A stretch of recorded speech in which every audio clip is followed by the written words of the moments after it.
अच्छा बाबा, इधर एक आदमी था पड़ा हुआ, वो किधर गया? लोगों ने कहा, ए शेख अब्दुल कादिर, आपको पता नहीं? मैंने कहा नहीं पता। लोगों ने कहा, उसका कल शाम को इंतकाल हो गया। मैंने कहा, उसका इंतकाल हो गया है? लोगों ने कहा हाँ। मैंने कहा कि उसकी कब्र कहाँ बनी है? सुनना गौर से, ज़रा से हालात ख़राब होते हैं, तुम चीखने लगते हो, रोने लगते हो, वीडियो व्हाट्सएप के ज़रिए से कहीं की दिल खराश खबरें आती हैं, तुम्हारी नींदें हराम हो जाती है, थोड़ी सी तकलीफ़ बर्दाश्त कर नहीं पाते। मैं अल्लाह के दोस्त की बात करता हूँ। बोले उसकी कब्र कहाँ पर बनी है? लोगों ने क्या कहा मालूम है? उसको दफन नहीं किया गया। बोले क्यों? बोले उसके दीन धर्म का कुछ पता ही नहीं था। बोले फिर? बोले उसके पैरों में रस्सी बांध करके उसे जंगल में फेंक दिया गया।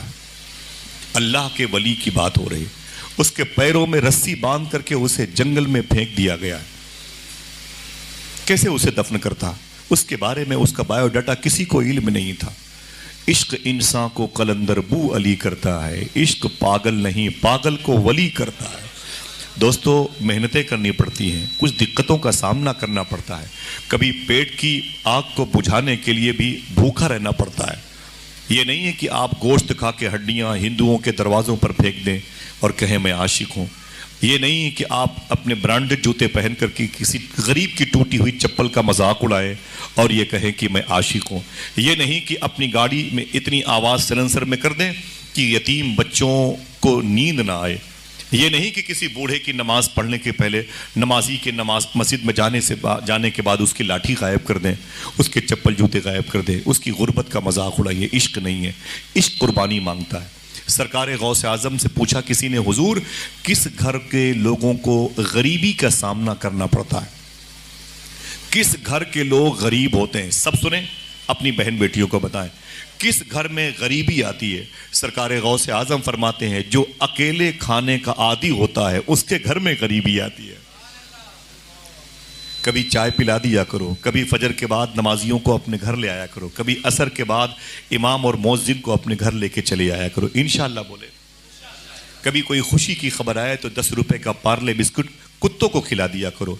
कभी दिल में अच्छी खबर मिले ना, मदीने पाक की हाज़िरी की सूरत में 2-4 किलो सेब, 2 दर्जन केला लेकर करीब के किसी अस्पताल में चले जाया करो।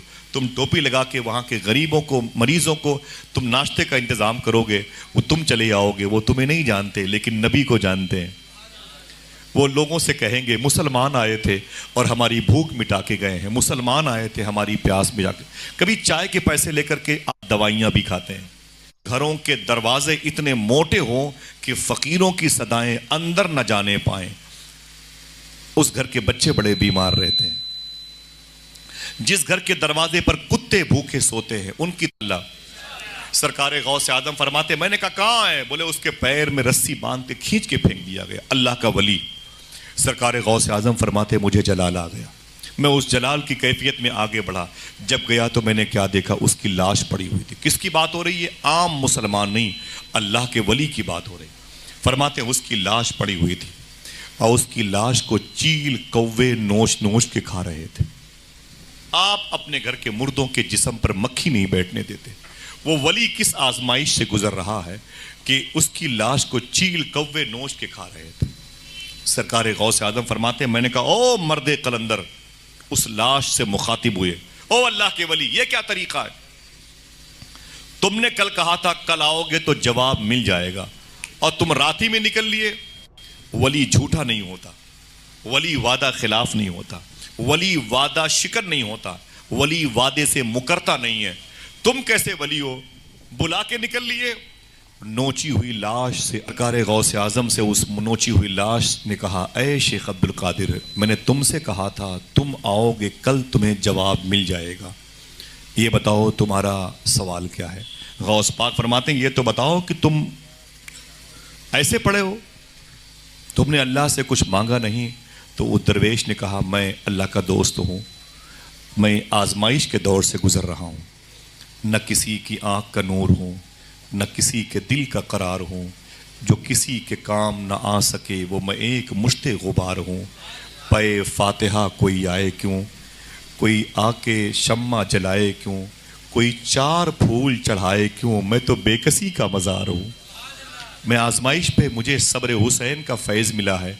अय अब्दुल कादिर, तुझसे मैंने कहा कल आओगे तो जवाब मिल जाएगा, बोलो तेरा सवाल क्या है। गौस पाक फरमाते मेरा सवाल ये है कि मैं बड़ा हो के क्या बनूं। उस नोची हुई लाश से आवाज़ आई, आशिक बनो कि महबूब, यही सवाल है। फरमाते हाँ। उस नोची हुई लाश से आवाज़ आई, अय अब्दुल कादिर, अगर महबूब बनोगे तो दुनिया तुम्हारी बड़ी इज्जत करेगी, बड़ी नाज बर्दारी करेगी, बहुत ही लाड और प्यार से तुम्हें रखा जाएगा। तुम जब गुजरोगे तो पूरी कायनात गुजरेगी, तुम ठहर जाओगे वक्त ठहर जाएगा, तुम्हारे पैरों का धोवन लोग पिया करेंगे, तुम्हारी बड़ी खिदमत करेंगे। दामाद को दर्जे महबूबियत का एक हिस्सा मिला है। जब घर पे आता है तो पूरे घर के लोग खुश हो जाते हैं, नाराज हो गया तो पूरा गांव मनाने के लिए जाता है। ये दर्जे महबूबियत का एक हिस्सा है। सैयदना शेख से उस वली ने कहा, अय शेख अब्दुल कादिर, अगर महबूब बनोगे तो बड़ी आओ भगत होगी, बड़ी इज्जतें होगी, बड़ी तुम्हारी तकरीम बजा लाई जाएगी। लेकिन अय अब्दुल कादिर, अगर आशिक बनोगे, ये मुश्किल रास्ता है। अगर आशिक बनोगे तो देख लो तुम्हारे सामने आशिक की लाश पड़ी है, खाल खिंचती है, कटती है गर्दन। इश्क करना तमाशा नहीं है, इश्क करना तमाशा नहीं है, इसके लिए मेहनतें करनी पड़ती। देख अब्दुल कादिर, मुझे कफन तक नसीब ना हुआ, मुझे किसी ने गुस्ल तक न दिया, किसी ने मुझे नहलाया तक नहीं, मेरे लिए नमाज जनाजा में दुआ तक न की गई, मुझे 3x6 का प्लाट तक न मिला, मेरे पैरों में रस्सियां बांध के फेंक दिया गया, चील कव्वे मेरी लाश को नोच नोच के खा रहे हैं। ऐ शेख अब्दुल कादिर, आशिक बनने में मुश्किलों का सामना करना पड़ता है। सरकार गौस आजम ने फरमाया, जलाल आ गया मुझको, मैंने अपने हाथों को बुलंद किया, मैंने कहा अल्लाह अकबर, अल्लाह अकबर। सुन लो मर्दे खुदा, अगर आशिक बनने में इतनी दुश्वारियों का सामना करना पड़ता है तो फिर अब्दुल कादिर आशिक बन के दिखाएगा। आए लोगों, तुम्हें आशिक बनने के लिए